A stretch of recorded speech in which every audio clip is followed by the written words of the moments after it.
안녕하세요. 오늘 회개와 믿음이라는 정말 가장 중요한 두 단어라고 말할 수 있습니다. 회개와 믿음, 이 두 가지를 살펴보겠습니다. 먼저 제가 11박 12일 동안 몽골을 다녀왔습니다. 몽골에도 복음을 들고 가서 정말 불모지 운두르항이라고 징기스칸의 고향이 있는데 수도 울란바토르에서 한 400km 떨어져서 차로 한 7시간 가까이 가야 됩니다. 고속도로가 워낙 안 좋아서요. 그냥 1차선 도로가 고속도로입니다. 거기는. 울란바토르에서 거기는 운두르항. 그곳에 2002년도 처음 예배당이 세워졌습니다. 97년도에 갔던 선교사 부부가 야채를 이렇게 많이 야채를 많이 이렇게 재배를 해가지고 먹으라고 그랬더니 거기 사는 몽골 사람들이 아니 왜 풀을 먹냐 우리가 짐승이냐 이랬는데 그 부부가 너무 사랑하는 모습을 보면서 관심을 갖게 되고 복음을 듣게 되고 회개하고 믿음으로 교회가 생겼습니다.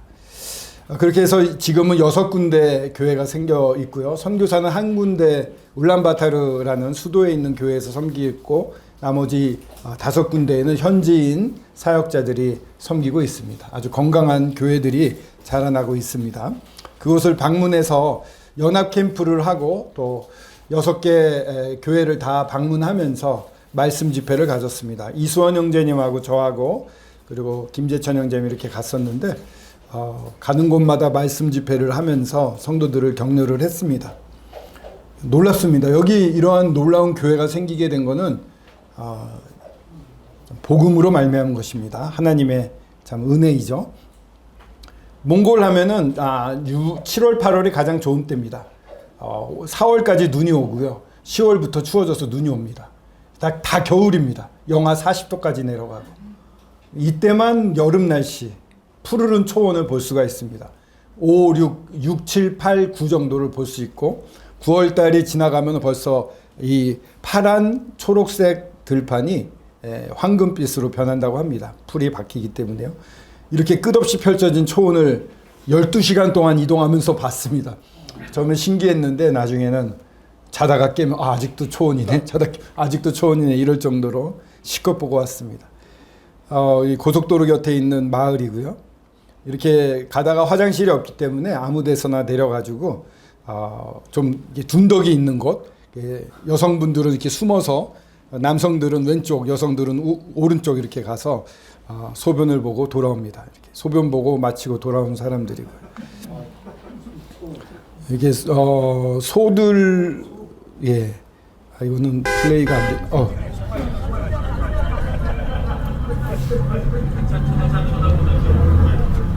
이렇게 길이 없는데도 갑니다.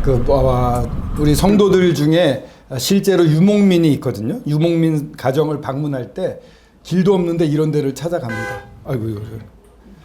그래서 이 초이발산이라고 작년에 700km 떨어진 곳에 수도에서 700km 떨어진 곳인데요. 여기는 가다가 비포장도로도 나옵니다.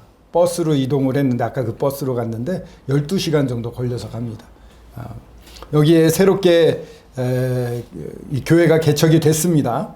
30살 먹은 형제 부부가 개척을 나갔습니다. 예수님 믿은 지 10년 만에 이렇게 개척을 나가서 이 복음에 대한 열정, 헌신, 그 성장 이런 것이 참 뛰어납니다. 이 많은 분들은 이제 같이 울란바토르 교회에서 같이 버스를 타고 간 분이고 여기는 지금 성도는 4명, 어린아이들 주일학교가 잘 돼서 한 20명이 넘게 오고 있다고 합니다. 이렇게 이제 목축업을 하는 가정을 방문을 해서 찍었습니다. 이분이 이쪽에 사는 성도님, 이 성도님의 친척집이었습니다. 가다가 이런 일도 당합니다. 차가 진흙탕에 빠집니다. 버스가. 어떻게 해요? 데리러 올 차도 없고. 그럼 이렇게 합니다. 그래서 뭐를 하냐?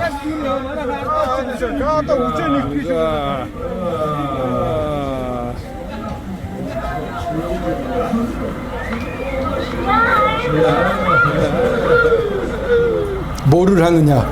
다 가서 밉니다. 버스를 밀고, 예. 옛날 같죠? 저희 옛날 생각납니다.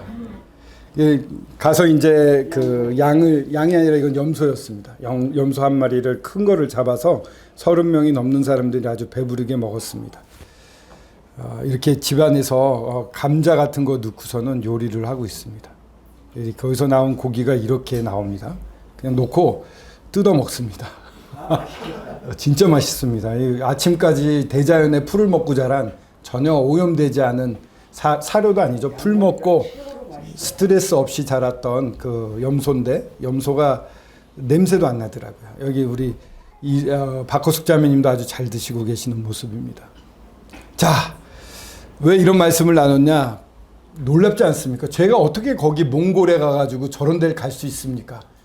다 하나님이 하시는 일입니다. 이게 하나님이 복음으로 세상 끝까지 가서 복음을 전파하라고 하신 그 명령대로 선교사가 박수영 형제님이라고 이분은 이제 저랑 같이 예전에 같이 교제도 하던 분이었는데 저 몽골 사람보다도 더 박력이 있습니다. 그래서 나가서 복음을 전하는데 이 놀라운 복음 말씀을 우리 함께 살펴보겠습니다. 주님 안에 들어오면 이렇게 믿는 분들이 다 친척처럼 여겨집니다. 그래서 몽골 사람이지만 성도다 이러면은 완전 뭐 그냥 그 자리에서 친해집니다. 말이 안 통해서 안타까운데 말이 통하면은 정말 행복할 것 같아요. 천국에서 우리가 교제할 수 있는 것들을 미리 교제하는 그런 맛을 보는데 다만 말이 안 통해서 갑갑합니다. 이 하나님의 말씀, 이 복음은 성경에서 시작이 됩니다. 모든 근거가 성경에 있습니다. 사람의 이야기가 섞여 있지 않습니다.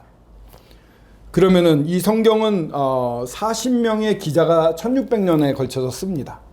AD 예수님 오신 지 100년 마지막 성경이 요한계시록, 요한이 반모섬에서 쓰는 것. 이게 마지막 성경이고 제일 먼저 모세가 쓴 것은 모세오경이라고 하는 창세기부터 쓰게 됩니다. 그 기간이 1600년에 440명에 달하는 이 사람들에 의해서 쓰여집니다. 사람이 각각 다르니까 내용이 다른 거 아니냐 이렇게 생각할 수 있는데 제가 여러 가지 붓으로 글씨를 쓰면은 그거는 붓이 쓴 겁니까? 제가 쓴 겁니까?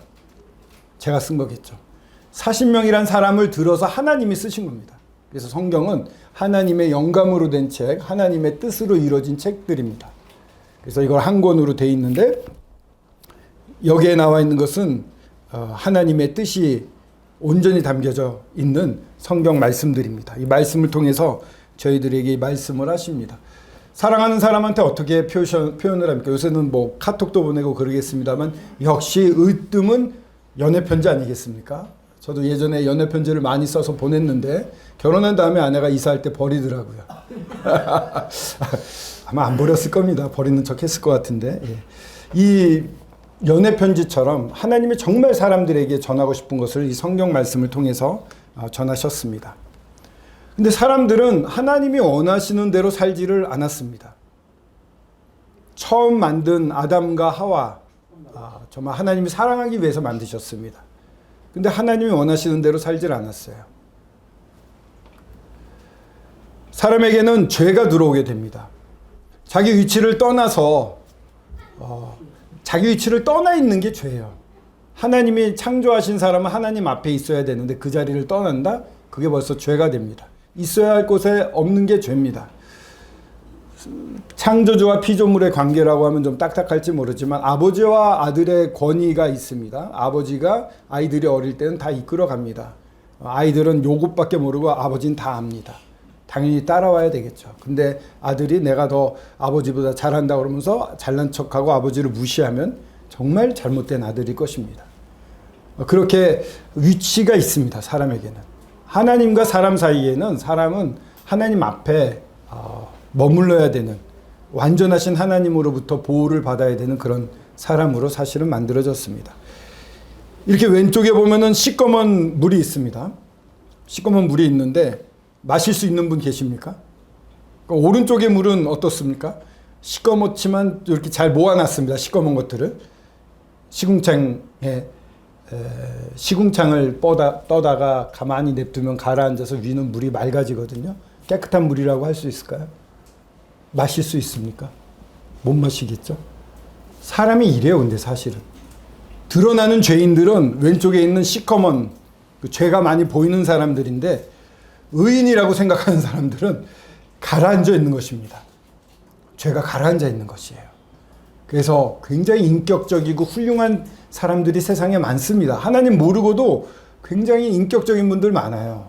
근데 그런 사람들 있잖아요. 싫은 얘기하고 비난하고 자꾸 그러면 엄청 화냅니다. 더 무서워요. 그런 분들 이런 얘기하죠. 나 건들지만 마. 건들지 않으면 나 되게 좋은 사람이야. 건드려도 탈이 없어야지 좋은 사람입니다. 사람은 모두 다 죄인입니다. 저희들의 삶을 보면서 알 수가 있어요. 성경 말씀에 이렇게 말합니다. 의인은 없나니 하나도 없다. 하나님 말씀하셔요. 알아보니까 의인이 하나도 없어. 그래서 모든 사람이 죄를 지었으므로 사망이 모든 사람에게 이르렀다라고 말합니다. 죄를 짐으로 말미암아 사망이 이르게 됩니다. 죄의 삭은 사망이요 라고 말씀하십니다. 죄의 대가는 죽어야 됩니다. 사망은 뭘까? 사망은 분리를 의미합니다. 선악을 알게 하는 나무의 열매는 먹지 말라. 내가 먹는 날에는 반드시 죽으리라. 이렇게 말씀하셨는데 하나님 말씀하셨습니다. 이건 어떻게 보면은 많은 사람들을 왜 선악과 만들어가지고 우리를 죄인 만들었을까? 근데 정말 사랑하는 사람이라고 하면은 뭔가 부탁하면 끝까지 지킵니다. 끝까지 지키기 때문에 저 사람이 나를 사랑한다는 걸 증명해 주는 거예요. 이걸 안 지키는 거는 깨는 겁니다. 그 신뢰를. 하나님은 진정 먹지 않고 순종함으로 말미암은 사랑을 확인하고 싶으셨어요. 사람 그걸 못했습니다. 그것도 되게 교만하게 사탄이 와서 꿰었는데 그걸 먹으면은 네가 하나님처럼 된다 이렇게 얘기를 했어요. 그러니까 뭔가 이 동산에 있는 나무는 다 먹지 말라고 그러시느냐 이러면서 선악과만 먹지 말라고 그러는데 다 먹지 말라고 하셨지 않았어? 막 이러면서 의심의 생각을 막 부어 넣습니다. 사탄이 아주 교묘합니다. 사람이 이길 수가 없어요. 그러니까는 맞아. 하나님이 다 먹지 말라고 그러는 아닌데 막 혼란스러워지면서 네가 하나님처럼 될 수 있는데 그게 싫어서 못 먹게 하는 거야. 이렇게 이제 꿰니까 하와가 하나님처럼 되고자 그냥 마음이 교만해져서 자기가 있어야 될 위치를 떠나서 그것을 먹게 됩니다. 그렇게 꾀임이 있었는데 진정 하나님을 사랑하고 믿는다고 한다면은 거기서 노할 수 있었어야 된다고 생각을 합니다. 아담도 좀 그래요. 옆에서 보고 있어 말리지도 않고, 그죠? 주니까 또 먹고 좀 아쉽습니다. 선악을 알게 하는 나무의 열매를 먹지 말라. 내가 먹는 날에는 반드시 죽으리라. 예. 이런 표현을 또 한번 써봅니다. 제 아내가 장동건이 잘생겼다고 얘기합니다. 아내가 장동건을 좋아한다고 그랬더니 좋아하진 않는데요. 잘생겼다고 생각을 한대요. 장동건이가 만약에 와서 제 아내한테 사귀자고 그랬을 때 제 아내가 사귈 수도 있고 안 사귈 수도 있겠죠. 근데 딱 거절하고 난 무슨 소리야. 나는 남편이 있어. 나는 황웅재라는 사람의 아내야. 딱 말해주면은 훨씬 멋있었을 겁니다. 더 훌륭한 사랑이라는 게 입증이 되겠죠. 사단이 꿰었을 때 노하고 난 하나님 믿는 거야 이랬으면은 이 하와의 하나님을 향한 사랑은 확실한 것이 되었을 겁니다. 신뢰는. 그러지 못했습니다. 그래서 먹는 날에는 반드시 죽으리라고 말씀하셨는데 죽음이란 거는 다 분리라고 그랬습니다. 첫 번째 죽음은 영적으로 하나님과 분리가 됩니다. 죽고 죽으리라. 반드시 죽으리라는 원어는 죽고 죽으리라인데 영적으로 하나님과 분리가 되고요. 두 번째는 몸과 영혼이 분리가 됩니다. 이게 이제 우리가 보통 말하는 죽음에 대한 거죠. 세 번째는 하나님과 영혼이 분리가 됩니다. 영적으로 하나님과 분리가 된다는 건 뭡니까? 안테나를 사용해 보시는 세대들이 있으시죠. 텔레비 볼 때 안테나를 씁니다. 안테나가 방향이 잘못되면 갑자기 화면이 뭔가 나오는데 뭔지 모릅니다. 그죠? 안테나 선이 끊어졌다 이래도 합니다. 뭔가 나오는데 뭔지 몰라. 이게 영이 끊어졌다라는, 영이 죽었다는 표현이기도 합니다. 하나님이 명확하게 보이지 않는 것입니다. 뭔가 계시는 건 알겠는데 모르는 겁니다. 죄를 지은 사람은 이 상태로, 영이 죽은 상태로 태어나게 됩니다. 그래서 하나님을 명확하게 인식을 못하는 겁니다. 세상의 종교는 짐승에게는 없어요. 원숭이에게도 없어요. 침판치에게도 없어요. 사람에게만 있습니다. 왜? 영이 주어진 건 사람뿐이거든요. 근데 사람의 영이 고장이 났어요. 뭔가 계시는 건 알겠는데 잘 모르겠어. 그래서 여러 종교들이 생기는 겁니다. 태양도 섬기고, 뭐 바다도 섬기고, 산도 섬기고, 나무도 섬기고, 사람도 섬기고, 부처도 섬기고, 모든 것을 섬기게 된 것은 뭔가 계시는데 명확하게 모르니까 자기 손에 잡히는 것을 의지하려고 하게 되는 것입니다. 안테나가 그래서 우리가 누군가 계시는 것 같은데 누군지는 몰라. 이게 영이 죽은 상태에서 태어나는 겁니다. 둘째, 영혼과 육이 분리되는 것. 이게 죽는 것입니다. 아담과 하와가 선악과를 따 먹자마자 죽지 않았어요. 영이 끊어졌을 뿐입니다. 그런 다음에 나중에 나이 들어 죽게 됩니다. 세 번째가 제일 무섭습니다. 세 번째 분리는 하나님과 영원한 분리입니다. 하나님과 영원한 결별입니다.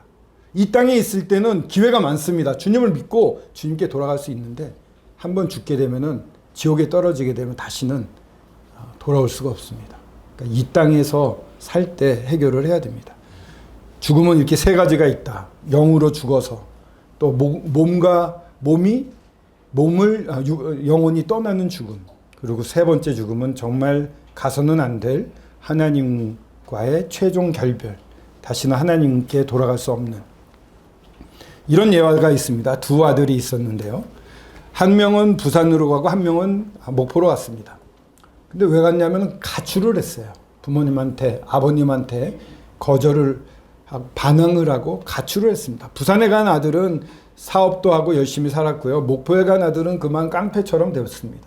근데 부산에 간 아들은 열심히 살았고 목포에 간 아들은 깡패처럼 살았는데 어느 날 아버지가 이제 크게 신문에 광고를 냈습니다. 다 용서했다. 돌아와다오. 너희들이 보고 싶구나. 계속 광고를 냈습니다. 두 아들이 그걸 보았습니다. 아들은 큰아들, 이 부산으로 간 아들은 뭐 별 가긴 뭘 가. 그냥 여기서 열심히 살지. 그래서 돈을 열심히 번 걸로 고아원에 갖다가 주고 뭐 양로원도 갖다 주고 이러면서 착한 일을 한다고 살면서 살았습니다. 근데 둘째 아들 깡패짓 하던 아들은 내가 잘못했지. 이러면 안 되지. 다 용서해 주실지 모르겠지만 아버지께로 돌아가자. 그래서 아버지께로 돌아갔습니다. 자, 아버지 입장에서 보면 어떤 아들이 착한 아들이고 옳은 아들입니까? 돌아온 아들이겠죠. 부산에서 착한 일 많이 하는 아들은요 돌아오지 않습니다. 이거는 아버지 마음에 계속 못질을 하는 겁니다. 자기 만족이에요. 내가 나름 열심히 하니까 괜찮아. 기준이 자기한테 와 있는 겁니다. 기준은 아버지한테 있는 겁니다. 아버지가 볼 때 정말 착해야지 착한 거죠. 우리 사람이 살면서 왜 이렇게 어려워졌습니까? 우리가 하나님처럼 된다는 사탄의 말에 하와는 따먹었지만은 하나님처럼 됐습니까? 옳고 그름의 기준이 나한테 왔어요. 옳고 그름을 내가 정하게 돼. 하나님이 정해주는 게 아니라 내가 정해요. 나한테 잘하면 착한 거고 나한테 나쁜 사람이에요. 어떤 훌륭한 선생님이 있습니다. 저희 스승 중에. 그분이 왠지 저한테만 쌀쌀 맞아요. 다른 분들한테는 학생들한테 잘해줘요. 그럼 제 마음에 어떤 마음이 들어요? 저 선생님 사실은 좀 문제가 있는 선생님이야. 이렇게 생각하지 않겠습니까? 옆집에 깡패가 사는데 동네 사람한테 욕하는데 저한테 매번 선물하고 깍듯해요. 속은 좋은 사람일지 몰라. 이렇게 생각하지 않겠습니까? 그 기준이 나한테 내려온 거예요. 하나님의 기준이 나한테 내려온 거예요. 이게 죄입니다. 그래서 돌아온 아들이 대단한 올바른 아들이죠. 예전에 나왔던 광고입니다. 그 아버지 20대 30대 아버지들 젊은 아버지들을 여러 명 데려다가 설문조사를 했어요. 당신의 차에 핸드폰에 아니면 책상 위에 지갑 속에 아이 사진은 몇 장 있습니까? 열심히 적습니다. 기분 좋게. 아이에게 사랑한다고 말한 적은 마지막으로 말한 게 언제죠? 오늘 아침에 내가 말했지 하면서 막 적습니다. 근데 갑자기 다음 장을 넘겼더니 아버지한테 사랑한다고 말한 적은 언제인가요? 언제더라? 아버지가 제일 좋아하는 음식은 뭐지요? 뭐였지? 아버지를 대하는 아들들의 마음이 그렇습니다. 갑자기 보다가 눈물을 짓고 갑자기 웁니다. 왜 그랬을까요? 아버지의 영상이 딱 틀립니다. 아, 우리 아들은 음식 이걸 좋아하고, 아, 내가 얼마 전에 이렇게 했는데 하면서 아들에 대한 걸 다 알고 막 얘기하는 거예요. 자기는 까물까물한데 아버지는 다 알고 있어요. 그냥 곁에 있는 것만으로도 든든한 하늘 같은 그 이름, 아버지. 정말 아버님에 대해서 한번 생각해 볼 수가 있습니다. 소는 그 임자를 알고 나귀는 그 주인의 구유를 알건만은 이스라엘은 알지 못하고 나의 백성은 깨닫지 못하는도다 하셨도다. 소는 임자를 압니다. 그 몽골에 있는 많은 염소랑 양도 임자를 알아요. 이렇게 이끌면 나오더라고요. 나귀는 그 주인의 구유를 알아요. 근데 하나님 입장에서 자기가 친백성 삼은 이스라엘은, 나의 백성은 깨닫지 못한다고 한탄하고 있습니다. 하나님 만드셔서 살게 하시는 우리 모두에게 하시는 말씀입니다. 내 백성이 두 가지 악을 행하였다. 내가 만든 모든 사람이 두 가지 악을 행하였다. 곧 그들이 생수의 근원되는 나를 버린 것. 생수의 근원되는 나를 버린 거예요. 스스로 웅덩이를 판 것인데 그것은 물을 가두지 못할 터진 웅덩이다. 예레미야서의 말씀을 하십니다. 첫 번째 악은 무엇이냐? 죄는 무엇이냐?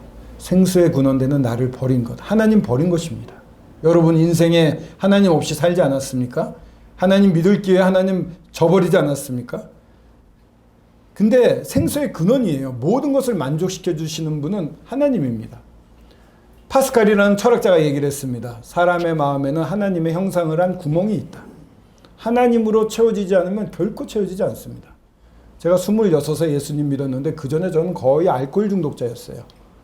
아버님이 고등학교 때 돌아가시고 술을 배우고 그냥 마음이 그렇게 허전해서 술을 먹고 친구들 찾아다니고 담배를 두세 가 피고 그래도 안 채워졌습니다. 예수님 믿은 다음에 싹 술 안 먹어도 되고요. 담배 필요 없어졌어요. 왜요? 생수의 근원되는 분을 만났거든요. 저의 모든 필요를 다 채워주시는 분을 만났거든요. 정서적으로도 채워주시는 분을 만났어요. 근데 그걸 못 만나니까 사람들이 하는 게 웅덩이를 파는 거예요. 열심히 제가 공부를 해서 학업을 높이고 좋은 데 취직하고 건강을 이루고 돈을 벌고 앞만 파봤자 만족이 안 돼요. 터져 있습니다. 채워지지 않습니다. 생수의 근원되는 하나님께로 돌아서는 게 필요합니다. 이게 회개예요. 아, 내가 내 멋대로 살았구나. 내가 하나님 없이 살았구나. 이게 죄구나.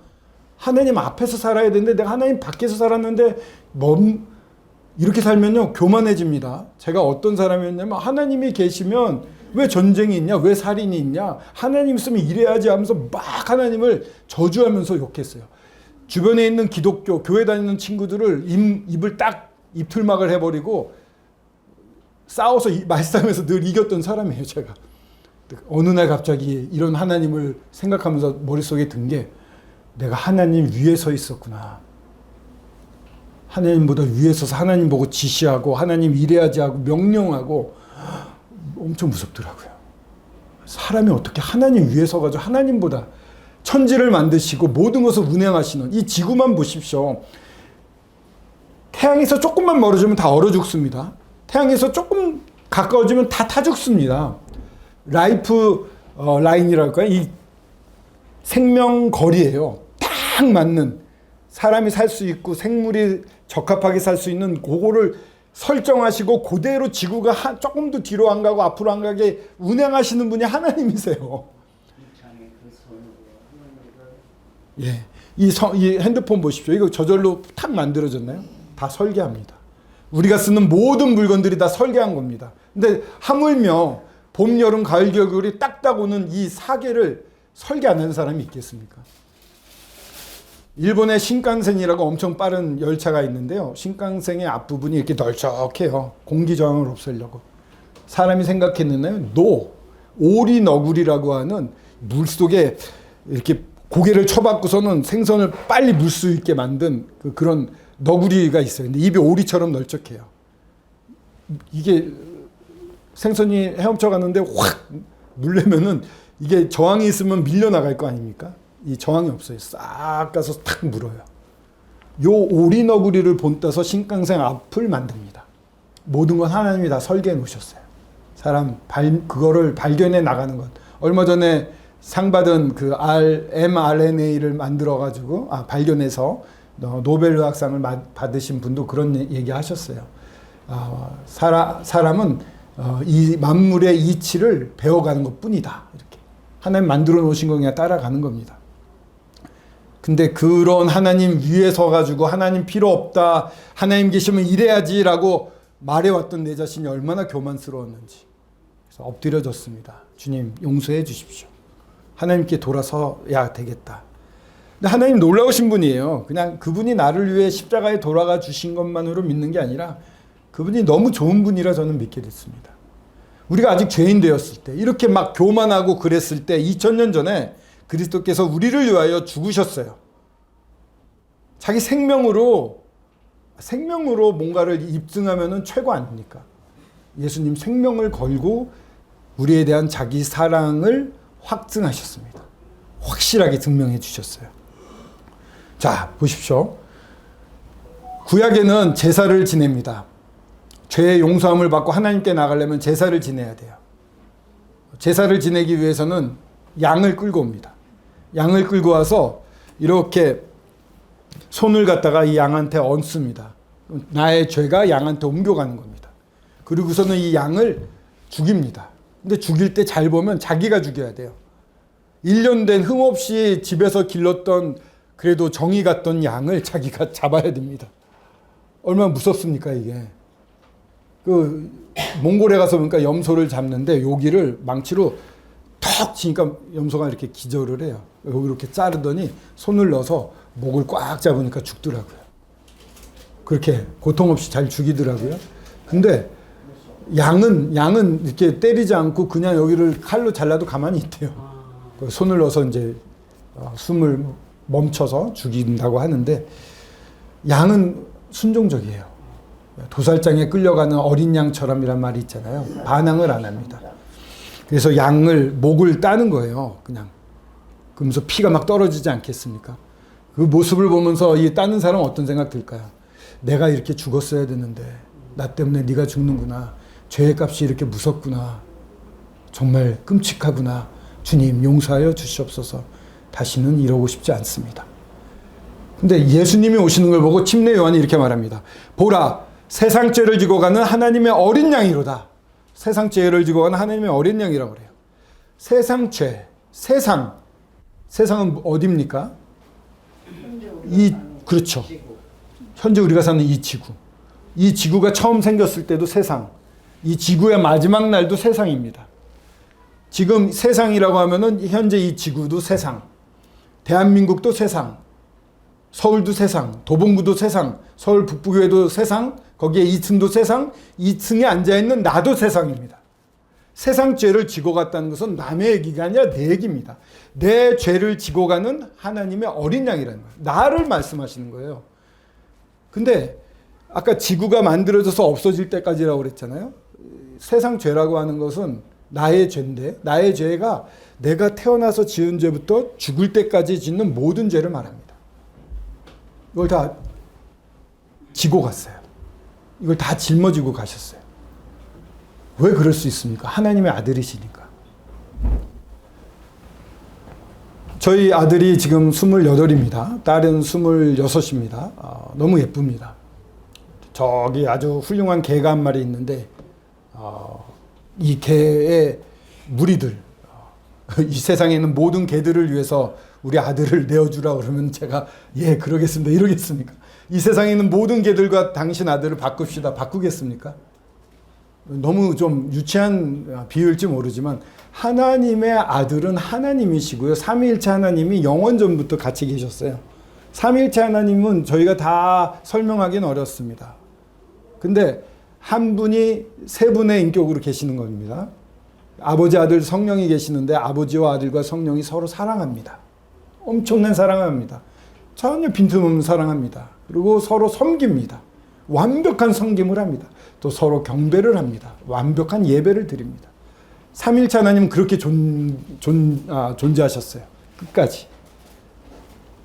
그러한 분 중에 한 분이 하나님의 본체와 동등됨을 여길 것으로 난 하나님과 동등됨을 계속 누려야 되겠습니다라는 말을 안 하셨어요. 포기하시고 자기를 부으셔서 사람의 몸을 입고 이 땅에 오셔서 죽기까지 복종하시고 십자가에 죽기까지 하셨어요. 점점 낮아지신 거예요. 하나님인데 하나님은요, 천사가 이렇게 나르면서 거룩하다 거룩하다 거룩하다라고 외쳐요. 천사가 날개가 6개가 있는데 2개는 얼굴을 가리고 2개는 발을 가려요. 왜냐, 하나님의 영광, 의라는 거는요, 이 죄와 다 반대에 있는 것뿐만 아니라 너무 높은 곳에 있어서 죄 없는 천사도 함부로 보기 어려운 분이에요. 그런 의로우신 분이 이 땅에 오셔가지고 사람이 때리면 맞고 침 뱉으면 침을 당하고 채찍질 당하고 못 박히시고 이런 아주 정말 손에 잡을 수 있는 분으로 오신 거예요. 그러니까 하나님의 어린 양이다 이렇게 말은 하지만 그래서 그렇게 쉬운 일이 아니에요. 하나님 입장에서 보면은. 하나님의 어린 양으로 오셨어요. 나의 모든 죄를 지고 가기 위해, 과거부터 미래의 모든 죄를 다 짊어지고 가시기 위해 그 높으신 분이 낮아지고 낮아져서 눈앞에 오셨어요. 양처럼. 죄의 삭은 사망이라고 말씀하셨습니다. 그래서 예수님이 죄의 대가를 지불하려고 죽음을 맛보시게 됩니다. 십자가잖아요. 십자가가 로마 사람들이 죄인들을 고통스럽게 죽이기 위해서 고안해낸 최고의 형틀이에요. 십자가에 달리면 어떻게 되시는 줄 아십니까? 몽골에 갔을 때, 자꾸 몽골 얘기하는데, 염소를 잡아서 염소의 팔에 여기 보면은 이게 디귿자로 되거든요. 여기가 뼈가 이렇게 디귿자로 돼 있어요. 여기에다가 밧줄을 매서 한 마리를 달아 놓을 수가 있어요. 죽은 염소를 여기다 해놓으면 이게 안 빠집니다. 여기에다가 못질을 한 겁니다. 여기는 모든 신경이 퍼져나가는 집중되는 곳입니다. 무지무지 고통이 심한 곳입니다. 여기를 이렇게 못 박으셨습니다. 다리에 못을 박았잖아요. 근데 이게요, 이렇게 박아놓으면은 몸이 축 젖어서 숨을 못 쉬게 돼요. 십자가는 숨을 못 쉬는 곳이에요. 숨을 어떻게 쉬어야 돼요, 그러면? 이거 몸을 펴줘야지 쓸 수 있는 거예요. 그럼 어디에다 힘을 줘야 되죠? 못 박힌 발. 여기다 힘을 줘서 몸을 늘려야 되는 겁니다. 체중을 싣고.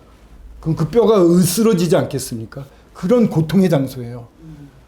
숨 한 번 쉬고 또 늘어지고, 숨 한 번 쉬고 또 늘어지고, 이거를 6시간 동안. 그러니까 예수님이 말씀하셨잖아요. 내 뼈를 모두 셀 수 있나이다. 시편에 보면 그런 예언적인 말이 나와요.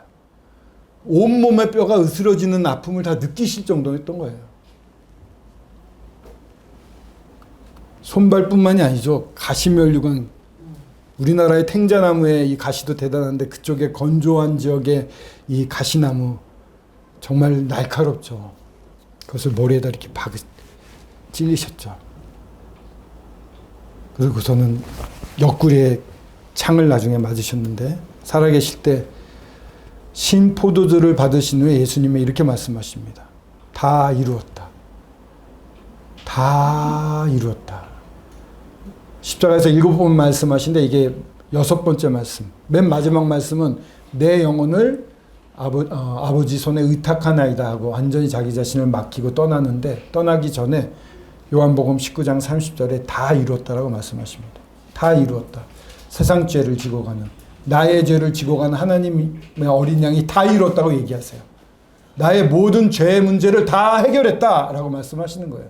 테톨레스타이라는 말을 쓰는데 다 갚았다라는 회개 용어이기도 해요. 죄의 값에 대한 지불해야 될 것 내가 다 지불했다. 다 갚았다. 더 이상 지옥에 안 가도 됩니다. 멸망하지 않습니다. 하나님과 이제는 만날 수 있는 사람이 되는 거예요. 하나님이 다 이뤘다라고 말씀하셨는데, 우리 예수님이 여기 보면은 사람의 모양으로 나타나서 자기를 낮추사 죽기까지 복종하셨으니 곧 십자가의 죽으심이라. 죽기까지 복종하셨다고 그랬는데, 삼위일체 하나님은 한 번도 서로 사랑의 관계가 깨어진 적이 없습니다. 신뢰 관계가 깨어진 적이 없습니다. 언제나 최고의 상태였습니다. 근데 예수님이 겟세마네 동산에서 기도하시면서 이 잔을 내게서 지나갈 수 없거든 아버지의 원대로 되기를 원하나이다. 맛이 피하고 싶어 하셨어요. 이거는 이제 제 생각입니다만 예수님이 하나님이 사람의 몸을 입고는 처음 오신 거예요. 완전한 사람이 되셨거든요. 그러니까 하나님이 자랑했던 욥도, 그 훌륭한 욥도 결국은 하나님 마음에 100% 들지 못하고 나중에 없는 얘기를 막 했거든요. 그러니까 하나님과의 관계가 깨졌어요. 그렇게 자랑했던 욥조차 그랬어요. 인간 중에 그런 훌륭한 사람이 없는데도 안 됐어요. 근데 똑같이 사람의 몸을 입고 왔던 예수님이 사람으로서 십자가를 견디시는데 아버지의 원대로 되기를 원하나이다라고 말하지만 사실은 이 과정 가운데 정말 하나님과의 관계가 어긋나는 그런 슬픈 일이 있지 않을까 걱정하지 않았을까 생각해 보게 됩니다.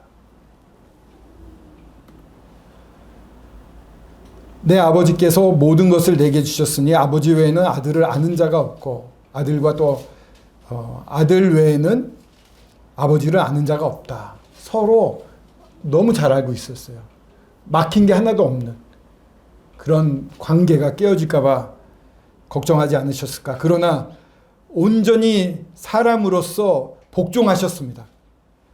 죽기까지 복종하셨는데 죽는 그 순간까지 완벽하게 그 관계가 깨어지지 않고 아버지 하나님을 경외하며 아버지 하나님을 사랑하는 관계가 유지가 된 것입니다. 사람으로서 이런 거 이룰 수 있는 사람은 없습니다. 예수님밖에 없어요. 그리고 십자가의 죽으심이라. 십자가의 죽으신 게 왜 이렇게 강조가 됐을까요? 죄를 알지 못하시는, 죄가 전혀 없는 우리 예수님을 우리를 대신하여 죄로 삼으셨어요. 예수님 죄 없습니다. 전혀 없는 분이에요. 깨끗한 분이에요. 하나님의 아들이에요. 근데 우리에게 부어야 될 그 죄의 대가를 지불하기 위해서 예수님을, 그 몸을 죄처럼 여기신 거예요. 하나님이.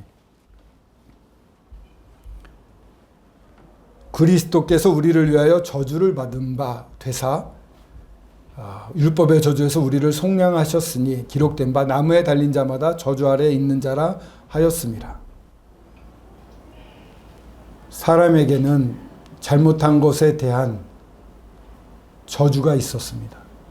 이 저주가 사람에게 돌아가지 않고 다 한 분 예수 그리스도에게 부어졌습니다. 우리를 위하여 저주를 받으셨습니다. 십자가에서 죽으시는 거는요, 나무에 달리는 자마다 저주 아래에 있는 자라고 구약부터 말하지 않았습니까? 십자가는 나무입니다. 십자가에 달려서 모든 저주를 다 받아주신 것입니다. 하나님이 사람들에게 퍼부어야 될 저주를 우리 예수님께 다 부으신 겁니다. 나의 하나님, 나의 하나님, 어찌하여 나를 버리시나이까라고 외칠 수밖에 없는 그런 두려운 십자가였습니다. 그냥 십자가에 죽으셨다가 아니에요. 하나님과의 관계가 끊어졌고, 그리고 사람이 받아야 될 모든 저주를 다 받으신 곳이에요. 예수님이 지불하신 거는요, 상상을 초월합니다. 십자가에 죽기까지 복종하셨으니 곧 십자가에 죽으셨습니다. 그런 것을 다 완성해 놓으시고 외친 것이 다 이뤘다입니다. 여러분, 주님이 다 이뤄주셨어요. 여러분의 문제를 다 해결하셨어요. 그리고 부활하셨습니다. 우리 주 예수 그리스도의 아버지 하나님을 찬송하리로다. 그의 많으신 긍휼대로 예수 그리스도를 죽은 자 가운데서 부활하게 하심으로 말미암아 우리를 거듭나게 하사 산 소망이 있게 하시며. 부활하셨습니다. 죄값을 치르면 석방될 수가 있습니다. 나오게 됩니다. 예수님이 죽음에 머물러 있지 않고 나올 수 있었던 것은 그 죄의 문제가 다 해결됐음을 의미합니다. 그래서 무덤이 비었습니다. 부활해서. 거듭나게 한다는 것은 이제 이 몸이 태어날 때 몸으로 태어나지만 하나님의 생명, 우리 예수 그리스도의 생명으로 새롭게 태어나는 겁니다. 믿는다, 회개한다, 그리고 구원받는다, 거듭난다. 이게 다 같은 말입니다. 예수님이 오셔서 예수님의 생명으로 사는 것을 의미합니다. 너희가 전에는 양과 같이 길을 잃었더니 이제는 너희 영혼의 목자와 감독 되신 이에게 돌아왔느니라. 어떻습니까, 여러분? 돌아오시겠습니까? 돌아오시겠습니까? 돌아오시겠습니까? 한 분만 대답을 하시면 돌아오시겠습니까? 돌아오시는 영혼의 목자와 감독이라고 말씀하셨는데, 목자라고 하는 것은 위험한 게 양에게 가장 필요한 게 물이고 풀입니다. 이 이스라엘의 그런 광야에 가면은 이렇게 광야가 누렇습니다. 근데 그 밑에 풀이 숨어 있어요. 어디에 풀이 있는지 압니다. 목자는 가서 여기를 먹어라 이러면 양들이 그때 막 땅을 팝니다. 그럼 그 안에서 파랄한 풀들이 나와서 그걸 막 뜯어 먹습니다. 양들이 먹고 있을 때는 막 이렇게 흙먼지가 있는 곳에 있다고 하는, 목자는 그런 역할을 합니다. 물이 필요하다, 물 있는데 안내하고요. 모든 필요를 다 채워주시는 분입니다. 감독이라고 하는 것은요, 계속 살핍니다. 저기 이리떼가 와, 보호해야지. 저기 곰이 오네, 막아내야지. 모든 위험에서 지켜주는 역할을 하는 게 감독입니다. 우리 예수님, 우리 하나님이 그와 같은 일을 하시는 겁니다. 이분에게 돌아오시기 바랍니다. 내가 하나님께로 돌아왔다라고 말할 수 있기를 바랍니다. 그래서 시몬 베드로가 대답한 바와 같이 주는 그리스도요 살아계신 하나님의 아들이니이다, 주님이라고 부르실 수 있기를 바랍니다. 그리고 그분은 살아계시다는 것을 인정할 수 있기를 바랍니다. 살아서요 도와주십니다. 몽골에 갈 때 제가 여권을 집에다 놓고 그냥 공항에 갔어요. 몽골 못할 뻔했습니다. 근데 도와주셔가지고 딸이 이제 가져오고, 원래 20분까지만 된다고 그랬는데 40분에 왔는데도 뭐 전화해 보더니 아직 가능하답니다 해서 타고 갈 수 있었어요. 그때만큼 기도한 적이 없는 것 같습니다. 살아계셔요. 살아서 현재를 도와주시고 현재를 이끌어 가시는 분입니다. 이분을 꼭 만나시기를 바랍니다. 이런 고백을 하시게 될 수 있기를 바랍니다.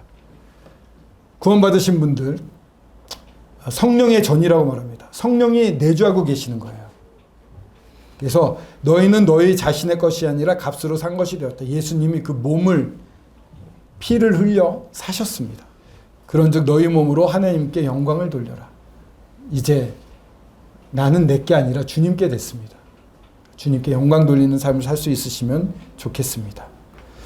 부활하신 우리 주님이 지금 이 순간에도 저희와 함께 계십니다. 이 자리에도 계십니다. 여러분들의 마음을 살펴보셨습니다. 오늘 들으신 말씀을 잘 생각해 보시고 흘려 떠내보내지 마십시오. 오늘 들었던 말씀 하나하나를 곱씹어 보시기를 바라고, 필요하시다면 여기에 나왔던 말씀 청구 자료를 드릴 수 있으니까 말씀을 계속해서 반복해 보시면 좋겠습니다. 말씀 가운데 생명, 길이 있습니다. 거기서 주님이 만나 주실 것입니다. 모두 주님을 만나시고 주님 앞에 섰을 때 함께 주님을 찬양할 수 있게 되기를 바랍니다. 기도하고 마치겠습니다. 아버지 하나님 감사합니다. 믿음, 회개하고 믿음을 갖는다는 일이 얼마나 어려운 일인데 주님이 이것을 허락하셨습니다. 주님이 저희들을 위해서 십자가에서 지불하신 그 대가가 얼마나 큰지 모르겠습니다. 놀랍게 저희들을 사랑하사 저희와 함께 있고 저희들을 돌보시기 위해서 십자가에 달려 죽으셨는데, 주님, 이 놀라운 일을 행하신 주님을 더욱 깊이 알고 주님을 따라 회개하고 주님을 믿는 믿음을 허락하여 주시옵소서. 이곳에서 말씀을 들은 모든 분들이 그날에 주님 앞에 함께 서서 주님을 찬양할 수 있도록 인도해 주실 것을 믿고 의탁을 드려오며 주 예수 그리스도의 이름으로 기도드렸습니다. 아멘.